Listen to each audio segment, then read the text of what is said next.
시청자 여러분 안녕하십니까? 뉴스 현장 시작합니다. 윤석열 정부의 외교안보 실세 참모였던 김태효 전 차장이 해병대원 특검 조사에서 이른바 VIP 경로서를 처음으로 인정하는 진술을 한 것으로 파악됐습니다. 구속 후 내란 특검 소환 통보에 불출석 사유서를 제출한 윤석열 전 대통령은 구속 적부심 청구를 고심하고 있습니다. 이광희 기자가 보도합니다. 김태효 전 국가안보실 1차장이 순직해병 수사위압 사건 등을 수사 중인 이명현 특별검사팀에 출석해 7시간가량 조사를 받았습니다. 오늘 진술은 질문에 다 답을 하셨나요? 네, 성실하게 대답을 했습니다. 특검팀은 지난 2023년 7월 31일 대통령실 주재 수석 비서관실 회의에서 윤 전 대통령이 최상병 수사 결과를 보고받고 경로했다는 의혹을 집중 추궁했습니다. 이날 회의에서 최상병 사망 사건에 대한 최초 수사 결과가 보고되었고 그 내용에 대해 윤석열 전 대통령이 경로했다고 알려져 있습니다. 그간 김 전 차장은 증언 등에선 VIP 경로서를 부인했는데 어제 조사에선 입장을 바꿔 수사 결과를 보고받고 언성이 높아지는 걸 봤다는 취지의 진술을 한 걸로 전해졌습니다. 한편 서울구치소에 구속 수감된 윤석열 전 대통령은 어제 예정된 내란 특검팀 조사의 건강상 이유로 불응했는데 오는 14일 출석 재통보에도 아직 아무 반응을 내놓지 않고 있습니다. 특검팀은 또다시 불응할 경우 강제 구인을 검토 중인데 윤 전 대통령 측도 구속 적부심 청구 여부를 고심하고 있습니다. 삼부토건 주가 조작 의혹 등을 들여다보고 있는 김건희 특검팀은 내일 삼부토건 부회장 이모 씨와 관계사 웰바이오텍 전 대표 구모 씨를 조사할 예정입니다. TV조선 이광입니다. 이재명 정부 1기 내각을 구성할 장관 후보자들의 인사청문회를 앞두고 여야의 신경전이 만만치 않습니다. 후보자를 둘러싼 이딴 의혹에 치열한 공방이 예상되는데 정치부 취재기자 연결해 자세한 소식 알아보겠습니다. 자, 고희동 기자, 인사청문회 앞두고 여야는 오늘도 공방 주고받았죠? 네, 다음 주 국회에선 16명의 장관 후보자에 대한 인사청문회가 열립니다. 민주당은 안정적인 국정 운영을 위해 신속한 내각 구성이 필요하다는 입장이지만 후보자들의 갑질과 논문 표절 의혹이 비어지고 있는 상황입니다. 특히 여성가족부 장관 후보자인 강선우 의원이 보좌진에게 갑질을 했다는 의혹이 잇따르면서 시민단체까지 반발하고 나섰는데 민주당은 일단 인사청문회 과정에서 강 후보자의 소명을 지켜보겠다며 신중한 입장을 보이고 있습니다. 총국 검증을 예고하고 있는 국민의힘은 강선우 후보자 외에도 논문 표절 의혹을 받고 있는 이진숙 교육부 장관 후보자를 직접적으로 겨냥했습니다. 각종 의혹으로 수사를 받을 사람이 총리가 되다 보니 다른 장관 후보자들도 불법에 뻔뻔해지고 있다며 김민석 총리까지 싸잡아 공세를 펴기도 했습니다. 그러면서 위법을 위법이라 말하지 못하고 갑질을 갑질이라 말하지 못하는 정부가 도덕성과 전문성을 갖췄을지 의문이라고 했습니다. 네, 당대표 선거에 나선 민주당 당권주자 움직임도 전해주시죠. 네, 당권 도전에 나선 정청래, 박찬대 두 후보는 다음 주 열리는 충청권 순회 경선을 앞두고 충청 지역 민심 공략에 나섭니다. 정청래 의원은 천안 아산 지역 핵심 당원 간담회에 이어 대전에서 북콘서트를 열고 충청의 아들임을 강조할 예정입니다. 박찬대 의원은 천안에서 열리는 당원 토크 콘서트에서 지역 현안을 청취할 예정인데 저녁에는 광주를 찾아 호남 민심 공략에 나섭니다. 민주당 대표는 권역별 순회 경선을 거쳐 다음 달 2일 선출합니다. 지금까지 정치부에서 전해드렸습니다. 네, 특검 수사가 탄력을 받고 있습니다. 이런 상황에 순직 해병 특검의 조사를 받은 김태효 전 국가안보실 차장이 윤석열 전 대통령이 화내는 걸 들었다. 이른바 VIP 경로서를 인정하는 진술을 한 것으로 파악됐습니다. 김태효 전 차장의 입장을 바꿨다고 볼 수 있는데요. 앞으로의 파장과 정치권 쟁점들 정은혜 전 민주당 의원, 최진영 변호사와 짚어보겠습니다. 안녕하십니까? 네, 안녕하십니까? 이 VIP 경로설, 이 순직 해병 사망 사건의 보고를 받은 윤 전 대통령이 이런 일로 사단장을 처벌하면 누가 사단장을 하겠냐 이렇게 경로를 하면서 초동 수사가 바뀌고 수사 외압이 벌어졌다는 의혹입니다. 그전까지 국회 증언 등을 살펴보면 김태효 차장은 경로설이 없었다라는 취지로 말을 했는데 말이 바뀌었습니다. 이 부분은 언론 보도를 보면 말이 바뀐 듯하게 나옵니다만 이 부분은 상당히 좀 정확하게 봐야 될 뉘앙스가 중요한 그런 부분인 것 같습니다. 말씀드린 것처럼 경로했다라는 것이 경로가 없었다는 말이 화를 내지 않았다는 말을 포함하고 있는 것이라고 본다라고 한다고 하면은 더 중요한 것은 경로했다라는 평가보다는 그때 화를 냈다라고 할 경우에는 어떤 식으로 화를 냈고 무슨 말을 했으며 그것이 평소 때에 했던 언행과 어떻게 차이가 있는지 그로 인해서 어떤 그 대통령의 어떤 화를 내는 모습을 보면서 다른 지시를 했는지 이런 부분에 대한 구체적인 이제 사실관계 확인이 필요한 것 같습니다. 예. 아마 그랬기 때문에 이제 그 김태효 전 차장을 비롯해서 관련되는 사람들에 대한 소환, 나중에 그 압수수색이 지금 이루어지고 있는 것이 아닌가 싶은데요. 다만 이 부분 같은 경우에는 아다시피 문재인 정부 때에 검수완박을 하면서 경찰의 군대의 의문사 같은 경우에 이 부분을 군대에서 하지 않고 민간 경찰에서 하도록 했던데 예. 공교롭게도 이 사건이 그 첫 사건이었습니다. 예. 그러다 보니까 수사를 끝까지 해서 넘겨야 되는 것인지 아니면 초동 단계부터 다 그냥 민간으로 넘겨야 되는지 네. 그에 대한 의견의 차이가 있었던 사건이거든요. 네. 그렇기 때문에 그런 부분 결국 이게 직권남용에 해당하는지와 관련해 가지고 법률적인 어떤 첫 사례의 의견이 다를 수 있는 부분 이런 부분을 종합적으로 검토를 해서 해야 되는 것이지 단순히 윤 전 대통령이 화를 냈는지 여부가 확정됐다라고 해서 이것이 직권남용이 된다라고 단정하기는 아직은 이르다. 다만 앞으로 특검이 명확하게 그 부분을 수사해 나갈 필요는 네. 분명히 있는 것이다라고 봅니다. 예, 김태호 전 차장은 윤석열 정부에서 외교안보 정책을 주도한 실세 참모로도 평가를 받고 있잖아요. 일각의 말을 바꾸었다는 평 어떤 의미가 있다고 보시나요? 저는 분명히 말을 바꾼 게 맞고요. 그리고 중요한 건 뭐 지금 말씀하신 대로 경로에 대해서 얘기를 하셨지만 그 경로를 하게 된 배경 그리고 그 경로 이후에 어떤 일이 일어났는지를 우리가 좀 자세히 알아봐야 될 것 같습니다. 분명히 외압의 의혹이 존재했고요. 그렇기 때문에 국가와 국민을 위해 헌신하다 세상을 떠나신 우리 최상병님의 순직 사건이 지금 정확하게 밝혀지지 않고 있습니다. 그렇다면 저는 이번 진술이 진실의 문을 열었다. 진실의 문을 여는 열쇠가 되었다라고 보여집니다. 그렇기 때문에 오히려 수사의 속도가 조금 더 진행이 될 거라고 보여지고요. 오히려 그 최상병 순직 사건이 조직적으로 은폐되었는 것이 아닌가라는 합리적인 의심의 증거와 그 사실들을 좀 더해질 수 있는 것이 아닌가 싶습니다. 그렇기 때문에 대통령실부터 국방부 그리고 해병대까지 이어지는 그 권력형 수사의 외압의 실체를 밝히는 데에 중요한 키, 열쇠가 되었다라고 생각합니다. 예.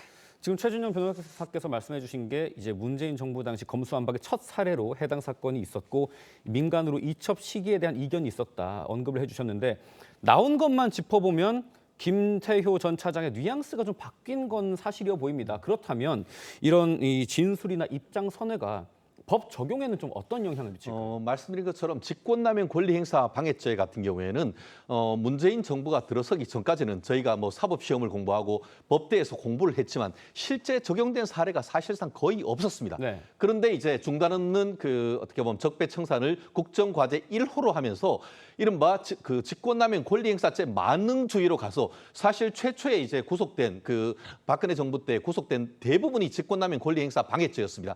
하지만 그것이 1심에서 유죄 나왔지만 항소심, 상고심 가면서 거의 대부분 다 무죄가 나왔단 네. 말이에요. 예. 그런데 이번 정권이 바뀌면서 또 이 부분이 직권남용으로 지금 가고 있습니다. 그렇지만 그 부분이 과연 기존의 직권남용 권리행사 방해죄로 봤을 때에 계속 이 부분을 적용할 수 있는지에 대해서 법리적으로 충분히 다툼의 여지가 있습니다.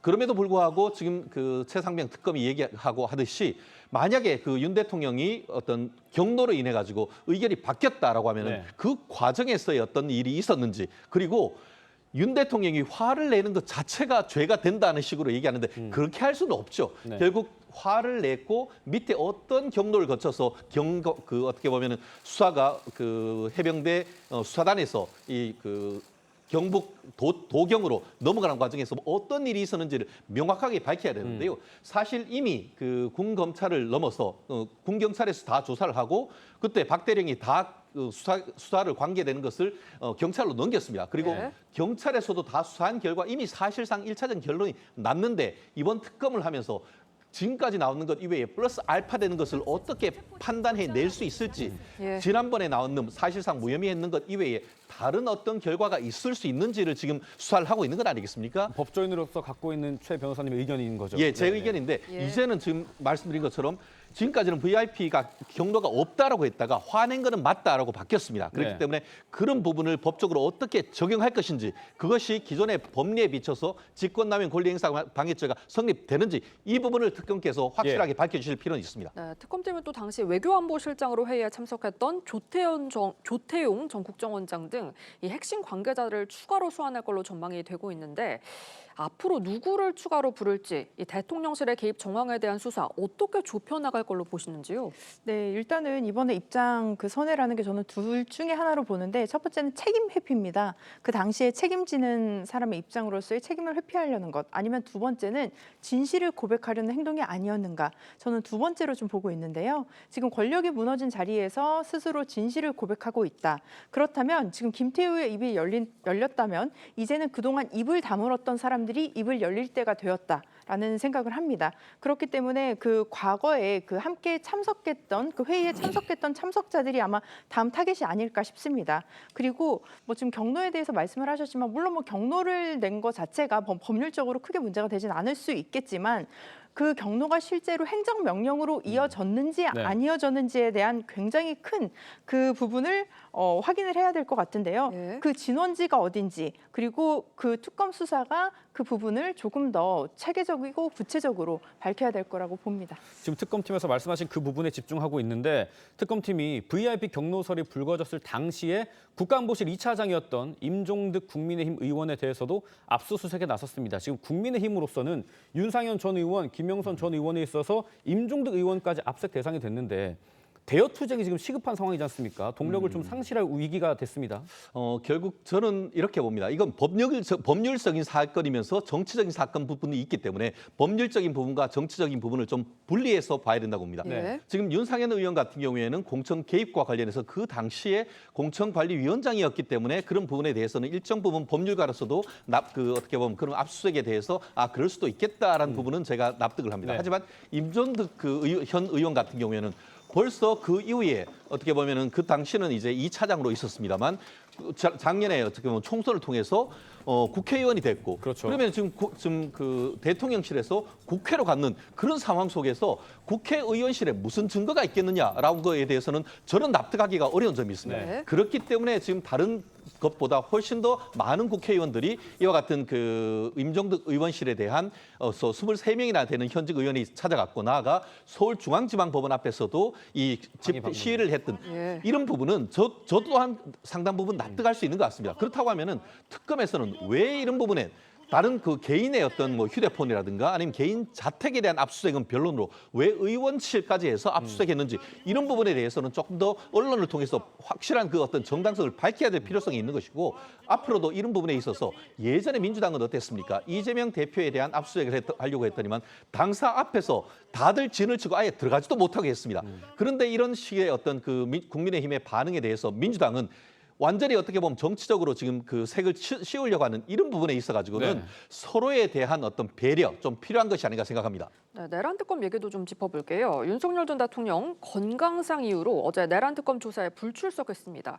특검팀은 14일 모레죠. 오후에 출석을 하라고 재통보를 했는데 만약에 재차 조사에 불응을 한다면 강제 구인 가능성 크다고 봐야 될까요? 정당한 이유 없이 법 앞에 만민은 평등하기 때문에요. 누구라도 계속적으로 불출석을 한다면 강제 구인은 정말 당연한 시나리오라고 생각합니다. 그 부분에 있어서는 모든 분들도 의심의 여지가 없을 것 같은데 저는 너무 안타깝습니다.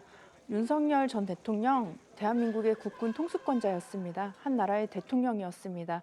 지금이라도 자신이 잘못한 그 잘못에 대해서 철저히 수사받고 정당하게 그 부분에 대해 진실을 본인이 생각하는 진실을 말을 하는 것이 국민들이 보기에도 그나마 지금 남아있는 마지막 지지자들이 보기에도 올바른 행동이 아닌가 싶습니다. 네. 역사의 앞에 네. 책임을 지길 바랍니다.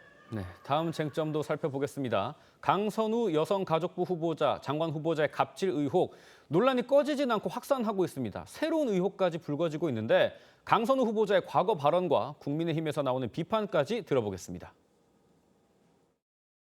내가 선택받지 않은 것들로 인해서 차별받는 그런 사회는 돼서는 안 된다. 그런 열망이 굉장히 푹 솟았고 결국은 그 한 나라의 국격이라는 게 사회적 약자, 소수자들을 어떻게 대하는지에서 저는 판가름이 난다고 생각을 해요.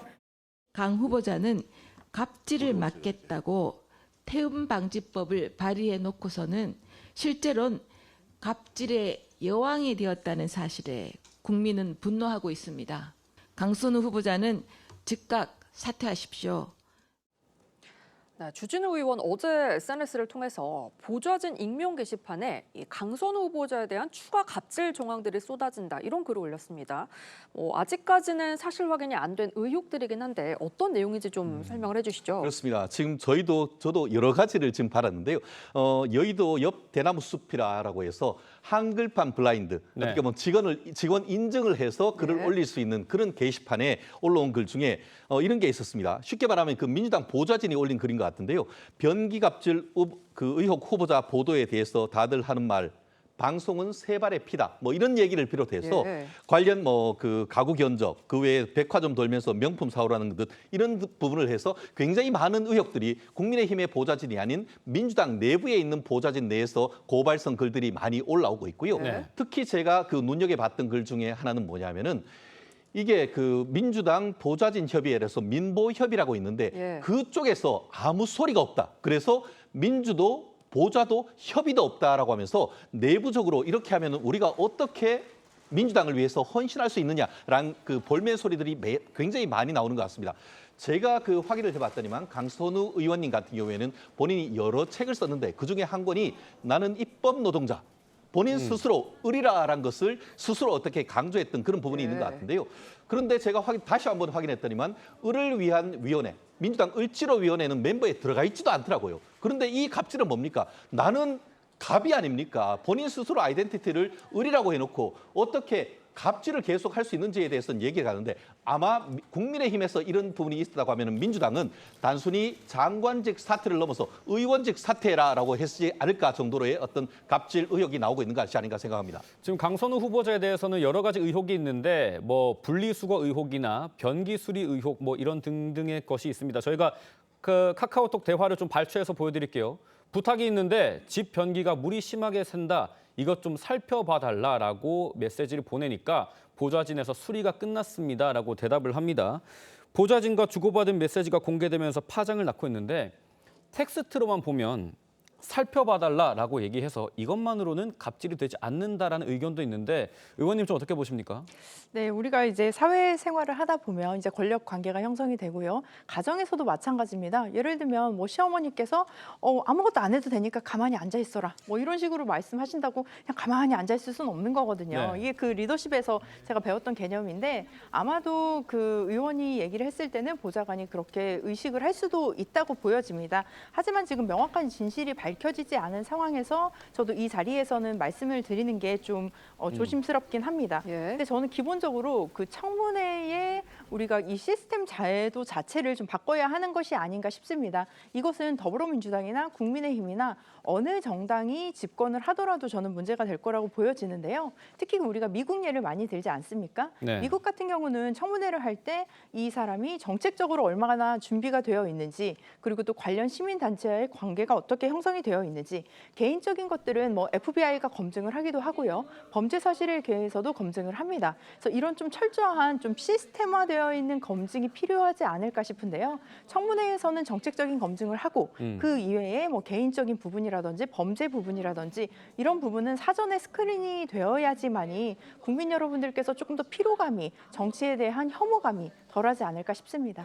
지금 상황이 이렇다 보니까 강선우 여성가족부 후보자의 과거 모습까지 계속해서 나오고 있는 상황입니다. 이재명 대통령이 당 대표이던 시절에 단식 투쟁을 할 때가 있었습니다. 이때 보시는 것처럼 강선우 지명자가 일어나서 이재명 당시 당대표의 이부 자리를 저렇게 정리를 해주고 덮어주고 있는 모습까지 회자가 되고 있습니다. 아랫사람에게 하는 것과 윗사람에게 하는 게 다르다. 어떻게 보십니까? 그런 의견은? 지금 저는 그 강 후보자님은 이재명 대통령의 철학에 과연 부합하는 인물인지에 대해서 의문이라는 말씀 드리고 싶은데요. 네. 이재명 대통령께서 뭐라고 하십니까? 억강부약, 강한 거를 억제하고 또 약한 분들을 도와준다라는 것이 이재명 대표의 대통령님의 철학 아니겠습니까? 그런데 지금 그 강 후보자님은 강한 분한테는 아부를 하고 약한 분한테는 갑질한다라는 것이 있다고 하면은 과연 그와 같은 행태가 이재명 대통령의 철학에 맞는지에 대해서 상당히 의문 아니겠습니까? 네. 그리고 이 부분과 관련해 가지고는 국민의힘에서도 비판을 하지만 오히려 민주당 내부에서도 특히 이제 보좌관이라든가 이런 부분들 굉장히 어떻게 보면 이 부분에 대해서 지금 그 분노를 하면서 이른바 2차 가해 논란이 있지 않습니까? 네. 특히 지금 김병기 민주당의 어떤 원내대표 같은 경우에는 이 정도가 문제가 없다라고 얘기를 하면서 오히려 거기에 문제를 제기하는 보좌관이 문제가 있을 줄 아느냐 이렇게 얘기를 하고 있잖아요. 예. 그에 대해서 민주당 보좌관 협의회에서 아무런 얘기를 하지 않고 있고 그런 상황이다 보니까 오히려 오늘 글을 올린 걸 봤더니만 2차 가해를 하고 있다. 오히려 내부 고발자를 미친 사람 취급하고 있다는 그런 얘기까지 나오고 있단 말이에요. 네. 과연 이런 상황 속에서 계속 이재명 대통령께서 후보자를 가지고 갈지 아마 내부적으로도 고심이 크지 않을까 싶습니다. 네, 또 논문 표절 의혹을 받고 있는 교육부 장관 후보자 이진숙 후보자 얘기도 좀 해보겠습니다. 먼저 발표된 제자 논문과 오타, 비문까지 똑같아서 뭐 제자 논문 가로채기 아니냐 이런 비판을 받고 있는데 민주당에서는 뭐 중대한 흠결인지는 더 살펴봐야 된다 이런 입장이에요. 네, 그 논문 표절과 관련해서는 요즘 굉장히 AI가 발달이 되어 있지 않습니까? 네. 그래서 아마 충분히 그런 시스템을 통해서도 확인이 가능할 거라고 보여집니다. 아마 이진숙 후보자 같은 경우는 이제 지방 고등교육에서 이제 특정한 위치를 하셨고 또 여성공학자로서의 이제 그런 특성을 가지고 임명을 되신 것 같은데요. 그럼에도 불구하고 저도 조금 더 우려되는 부분이 있습니다. 연구윤리학자로서 교수로서 어떤 표절 여부가 지금은 명확하게 지금 드러내진 않았지만 만약에 그것이 사실이라면 교육부 장관 후보자입니다. 사실 다른 부서처가 아니고요. 예. 교육부기 때문에 그 부분은 조금 더 민감할 수 있겠다라는 생각이 듭니다. 그래서 이 부분은 저는 이진숙 후보자가 청문회에서 본인이 정말 결백하다 이 부분들을 조금 자세하게 좀 밝혀줬으면 하는 바람이 있습니다. 예. 네, 다음 주부터 이제 줄줄이 장관 후보자 청문회가 준비가 돼 있기 때문에 거기서 어디까지 검증이 되는지 저희가 주의 깊게 살펴봐야겠습니다. 지금까지 정치권 쟁점 짚어봤습니다. 두 분 말씀은 여기까지 듣겠습니다. 감사합니다.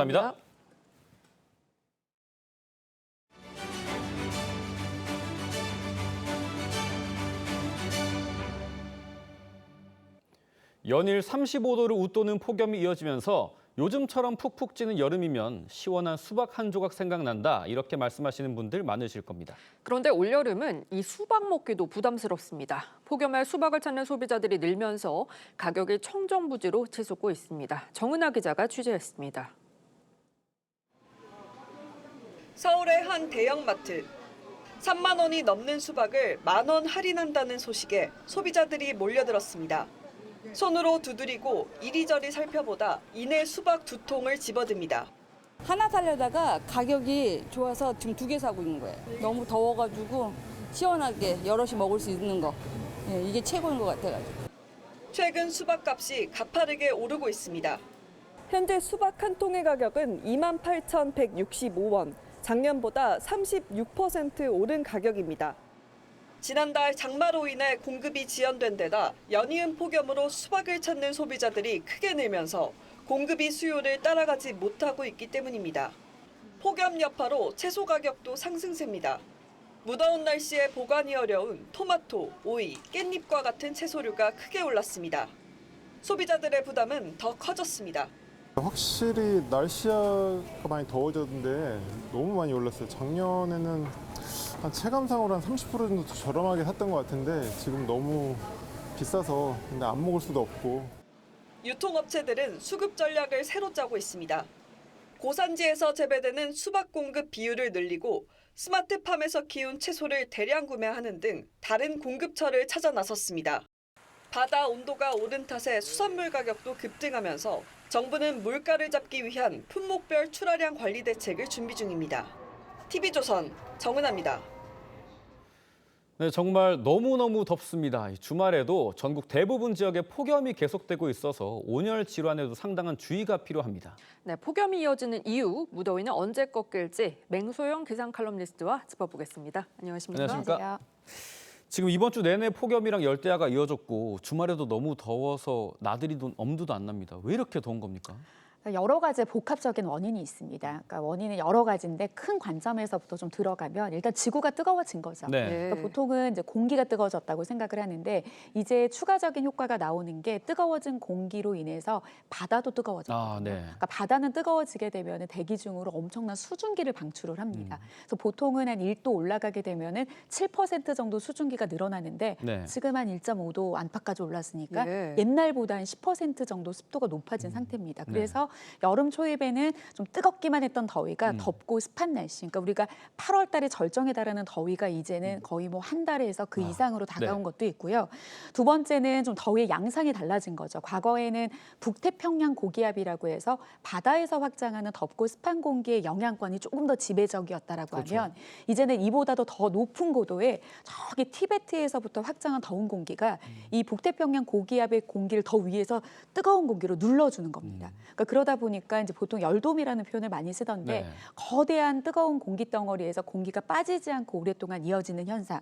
그리고 여기에다가 이제 장마의 패턴도 더위를 좀 이제 부추기고 있는데 물론 뭐 장마가 매년 다르게 나가는 패턴을 기후 변화라고 지구 온난화라고 결정지을 수는 없지만 올해 같은 경우에는 또 이르게 끝난 장마가 덥고 습한 공기를 결국에는 일찍 강하게 불어넣고 있다라고 보시면 될 것 같습니다. 근데 눈에 띄는 게 대구가 워낙에 더워서 데프리카라고까지 불리잖아요. 그런데 대구 기온이 오히려 서울보다 더 낮은 날들이 이번엔 많더라고요.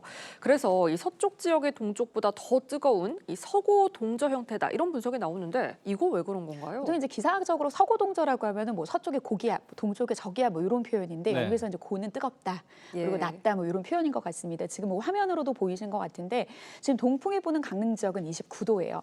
지금 바람의 방향도 그렇지만 색깔 자체가 파랗다라고 하는 것은 동쪽 바다는 원래 좀 차갑고 습합니다. 그래서 강원도 동해안 지역의 바람이 불 때는 굉장히 시원한데 저 바람이 이렇게 산맥을 타고 넘잖아요. 한 해발고도 1000m 정도는 되겠죠. 보통 이렇게 산을 타고 넘을 때는 공기가 위로 올라가면 올라갈수록 한 0.6도 정도 기온이 낮아집니다. 그러면 타고 내려올 때는 다시 한 100m 정도 내려질 때마다 한 0.6도 정도도 올라가면 되지 않겠습니까? 근데 문제는 올라갈 때 떨어지는 기온보다 내려올 때 올라가는 기온폭이 더 크다는 거죠. 그래서 뭐 해발고도 한 1000m를 기준으로 했을 때 동서간의 기온 차이가 최소한 4도 정도 납니다. 그래서 뭐 여름철 서쪽보다 동쪽이 더울 때도 결국에는 태백산맥을 중심으로 어느 쪽에 바람이 부느냐에 따라 달라지는데 지금 앞서 말씀드렸던 여러 가지 복합적인 이유로 덥기도 더워 죽겠는데 이 동풍까지 야기가 되면서 특히 서쪽 지역을 중심으로는 더운 날씨인데 그나마도 다행인 게 습도까지 여기서 만약에 습도가 그나마 높지는 않아서 다행입니다라고 말씀드렸더니 뭐가 안 덥냐 더워 죽겠는데 근데 40도가 넘은 상태에서 습도까지 지난주처럼 7, 80%였다? 아마 체감더위 한 45도까지 올라갈 수 있습니다. 그러니까 그나마 땀은 덜 나는 좀 습한 더위는 아닌 게 좀 다행이다라고 보셔야 될 것 같습니다. 참, 이 상황이 너무 심각한 게 폭염이 이어지면서 정말 안타깝지만 택배 노동자분들이 사망하는 일도 발생을 했고요. 온열 질환 환자들이 1,424명을 넘어섰더라고요. 온열 질환에도 좀 여러 가지 종류가 있다고 하는데 그걸 좀 설명해 주시죠. 쉽게 말해서 제가 계속 이제 습도 얘기도 했지만 습도가 굉장히 중요한 게 뭐냐면 대기 중에 습도가 높아버리면 우리가 이제 더울 때 스스로 체온 조절을 할 수 있는 이 기능 자체에서 가장 중요한 역할을 하는 게 땀이거든요. 대기 중에 습도가 높아버리면은 내가 흘려낸 그 땀이 증발하는데 갈 곳이 없는 거예요. 내 몸에 그대로 덕지덕지 땀이 마르지 않고 붙어있게 되면은 체온 조절을 못합니다. 왜냐하면 땀이 증발하면서 그냥 증발하는 게 아니라 우리 몸의 체온을 내려주면서 이걸 보통 기화열이라고 하거든요. 내려주면서 증발하면서 놔줘야 되는 건데 습도가 그래서 높게 되면은 체감 더위는 높게 만드는 거죠. 그래서 이렇게 온열 질환 같은 경우에도 특히 이제 땀이 나느냐 땀이 나지 않느냐의 증상을 보고선 거의 응급 조치가 필요한 열사병 같은 경우에는 땀이 나지 않아서 체온 조절이 안 돼서 계속 체온이 40도 이상을 오르는 겁니다. 그러니까 이럴 경우에는 일반인들이 딱 봤을 때 의식이 없는데 체온이 높다라고 하면 열사병이기 때문에 거의 119 응급실형 이제 직행이라고 보시면 되는데 이분은 좀 지치기는 지치고 의식은 없기는 하지만 땀도 어느 정도 나고 좀 체온도 어느 정도 높지 않은 상황이다라고 하면 충분한 벼틀 피해서 그늘에 쉬어서 수분 섭취를 하거나 하면 나을 수 있기 때문에 온열 질환의 증상을 보이더라도 땀이 나지 않고 이로 인해서 체온 조절이 잘 되지 않는 상황들을 좀 구분해서 응급 조치를 하게 된다라고 하면은 좀 도움이 될 수 있겠습니다. 결국 뭐 폭염이 잡혀야지 해결되는 일일 것 같은데 이번 장마가 또 워낙 짧고 강수량도 적었더라고요. 사실상 장마가 끝난 걸로 봐야 될까요? 사실 중부지방은 기상청에서 장마가 끝나지 않았다고 이야기를 하는 거면 다음 주에 장맛비가 내리기 아니기는 합니다. 네. 그러니까 보통 장마가 끝나지 않았다라고 해서 많은 사람들이 생각하는 거 뭐냐면 이제 비가 온다는 기대가 있는 거죠. 근데 제가 예전부터 중부지방 장마 끝났다고 얘기는 안 하지만 사실상 끝났다고 생각하세요라고 말했던 이유는 뭐냐면 네. 비가 체계적인 비가 더위를 식혀줄 정도의 내릴 비의 시스템이 당분간은 보이지 않아서이거든요. 그렇군요. 그런데 이제 남부와 중부지방에 이런 체계적인 비는 없지만 중부지방은 다음 주에 장맛비 소식이 있습니다. 그 말은 즉 이번 주에 폭염을 어느 정도 좀 누그러뜨릴 수 있을 만한 좀 시간과 양이 적당하게 내리는 체계적인 비의 형태가 내릴 가능성이 좀 높습니다. 그래서 다음 주 수요일과 목요일에 중부지방은 비, 그리고 목요일과 금요일 후반에는 지금 태풍 하나가 북상될 가능성이 네. 굉장히 높은 상황인데 이에 간접적인 영향으로 비 예보가 있는데요. 근데 많은 분들이 또 비 내리면 더위 끝이라고 생각을 합니다. 네. 그러니까 더위가 어느 정도 기세가 누그러진다와 덥지 않다라는 말은 굉장히 다른 개념이에요. 그렇죠. 네. 그러니까 다음 주는 육안으로 보이는 이제 온도계의 기온은 분명하게 내려갑니다. 그런데 비가 온다라고 하는 거는 습도가 거의 100%까지 올라가거든요. 그렇게 되면 기온은 30도를 살짝 웃도는 수준이지만 체감하는 더위는 여전히 35도 안팎 정도이기 때문에 이게 비가 온다라고 해서 누그러진다라는 개념인 거지 더위가 끝난다라는 개념이 아니라는 걸 꼭 명심해 두셔야 될 것 같습니다. 그러면 짧게 폭염 기세가 꺾이는 건 좀 언제쯤으로 저희가 생각을 해야 될까요? 그 생각은 지금 하면 굉장히 위험한 발상입니다. 네. 그 말은 즉 지금 보통 일반적으로 30년 전에 7월 초에 이제 첫 폭염일이 나타나서 마지막은 한 8월 15일 광복절을 전후해서 이제 마지막 폭염이 나타났던 게 네. 과거 30년의 패턴이거든요. 근데 이제서야 폭염 언제 끝날까요?라고 하는 것은 오히려 더 이상 기후를 초래할 수 있는 겁니다. 그러니까 다음 주 어느 정도 누그러지게 된다라고 하면 다시 와해된 폭염의 그 견고한 구조가 다시 만들어질 가능성이 높고 네. 만들어져야 되는 게 정상입니다. 이제 시작이니까요. 계속해서 건강 잘 챙기시기 바라겠습니다. 네, 지금까지 날씨 전망 맹소영 기상 칼럼니스트와 함께했습니다. 네, 감사합니다. 감사합니다.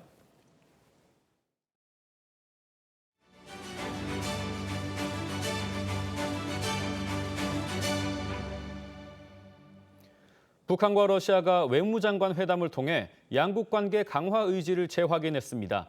최선희 북한 외무상은 불패의 전투적 형제를 토대로 한 전략 협력을 높이 평가한다고 밝혔고 세르게이 라브로프 러시아 외무장관은 북한 군인들이 쿠르스크 지역 해방에 기여했다며 화답했습니다. 러시아 측은 원산 리조트에 관광객을 유치하기 위해 항공편 등 여건을 마련하겠다고도 전했습니다. 트럼프 미국 대통령이 전 세계 무역 상대국 등을 향해 다시 한번 경고 메시지를 던졌습니다. 미국을 가장 많이 이용한 건 적이 아니라 친구들이었다며 관세 유예 마감 시한 전까지 미국과 성실히 협상하라고 압박했습니다. 이루라 기자의 보도입니다. 트럼프 미국 대통령이 관세 유예 마감 시한을 앞둔 세계 각국에 조언을 해달라는 질문을 받자 짧고 단호하게 대답합니다. 그러면서도 특히 동맹국들에 대해 친구가 적보다 더 나빴다며 불만을 드러냈습니다.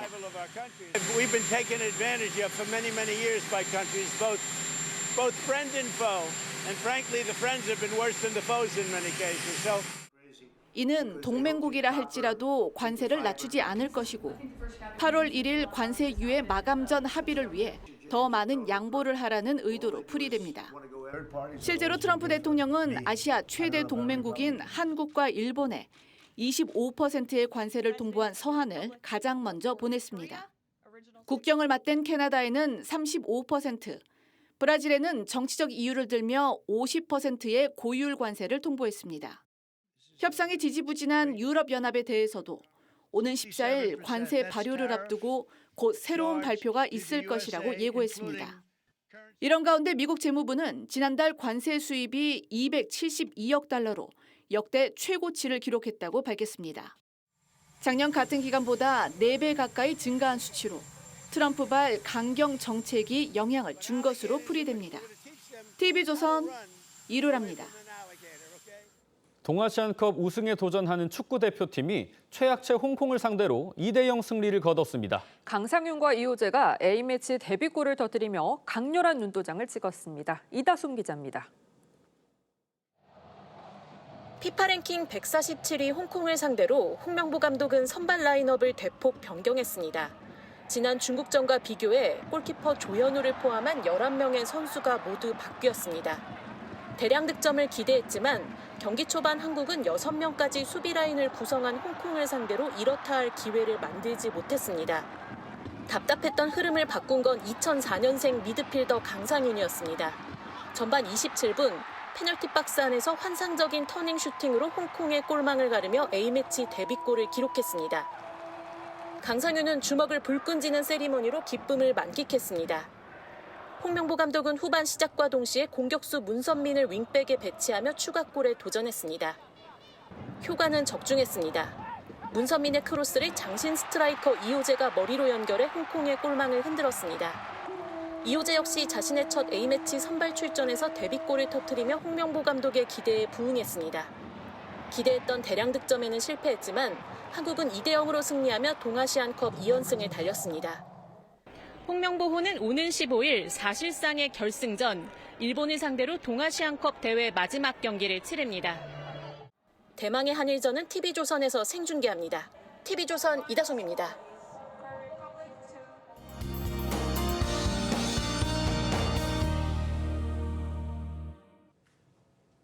토요일인 오늘도 불볕더위는 이어지겠습니다.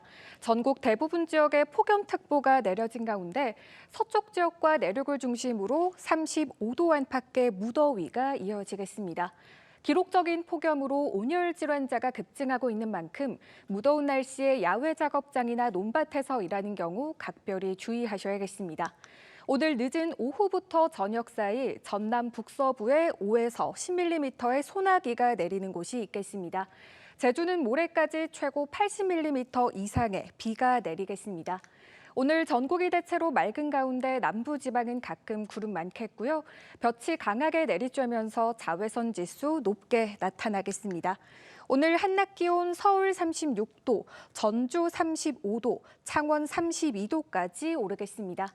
일요일인 내일은 점차 흐려지겠고 제주와 남부지방에 비가 내리겠습니다. 날씨였습니다. 7월 12일 토요일 TV조선 뉴스 현장은 여기까지입니다. 함께해 주신 여러분 고맙습니다.